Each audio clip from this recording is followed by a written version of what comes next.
Chairwoman Vice, Ranking Member Torres, members of the committee, thank you for inviting me to speak today.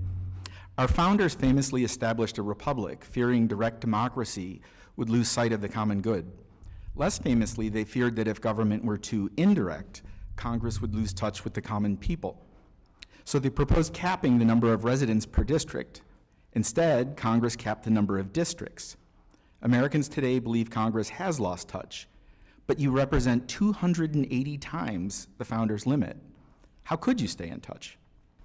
This hearing turns that rhetorical question into a real question. How could future engagement help you stay in touch? How can technology help reconnect Congress to constituents? We partnered with this committee and the House Digital Services on a survey of 1,000 citizens to find answers. At best, only 1 in 5 contacted their member last year. What about the other 4? Their silence doesn't mean they're satisfied, because only 13% trust Congress to do what's right. So are they apathetic? No.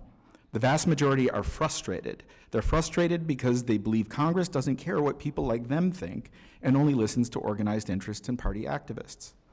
So they see no reason to engage. We've worked with enough offices to know members care very much. As average citizens withdraw, however, only organized interests and party activists remain to tell Congress what they want. We've fallen into a self-reinforcing cycle. But there's good news.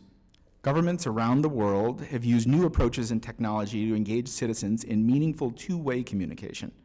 We could easily adapt them, and citizens are eager to try. Unlike apathy, frustration creates energy for change. Only 9% of our survey respondents said they wouldn't be willing to engage if they were invited to what they thought was an authentic and consequential forum. Our research shows that's not cheap talk. When we invite ordinary constituents to online deliberative town halls, previously disengaged citizens prepare, show up, and contribute more than those who already call your office. They find the forum so transformative that 94% say they're, quote, very valuable for our democracy, and they want to participate in more. Think about that. In an era when only 13% of citizens trust Congress, you can create spaces where 94% of citizens say the experience is so worthwhile they do it again. That 81% gap tells us everything about what's possible. Participating members and staff have also found the forums valuable, but simply lack the time and resources for ongoing deliberation. Yet, in our surveys, citizens rated such forums as the most legitimate and effective way to communicate. Mass emails and social media scored lower, and at the bottom, 80% of citizens told us that AI chatbots were not acceptable for matters of substance. This finding is crucial. AI can transform how staff manage the deluge of routine requests, and it is a deluge. But unless we use the freed up time the right way, AI won't dent the core problem.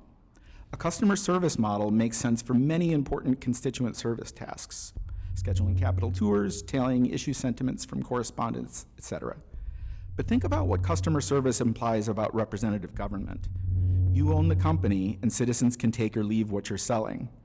An office could have stellar customer service, and constituents will still find that problematic. Lobbyists might be clients of Congress, but citizens want to be partners in self-government, and I know that most members want to be such partners too. Engagement that treats them like partners produces lasting gains in their knowledge, political knowledge, trust, voting rates, civility, and willingness to work together. These patterns hold in forums with over 7,000 citizens. Mr. Kilmer and Mr. Timmons' national forum with the predecessor to this committee rolled back 38 years worth of rising partisan animosity, the largest decline in polarization ever documented. Citizens also reward and encourage legislative expertise and collegiality in these formats.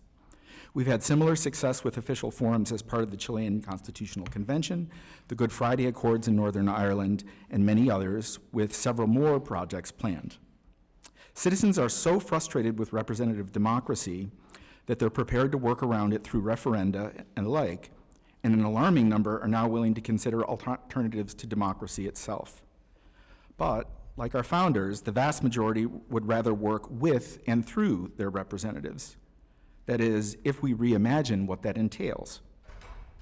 I'm so grateful for this opportunity to testify because I believe the future of American democracy depends much more than we realize on the future of constituent engagement. The technology exists, the models are proven, your constituents are ready and waiting if you're ready to meet them. I know that all of us on this panel stand ready to help you do that. Thank you very much.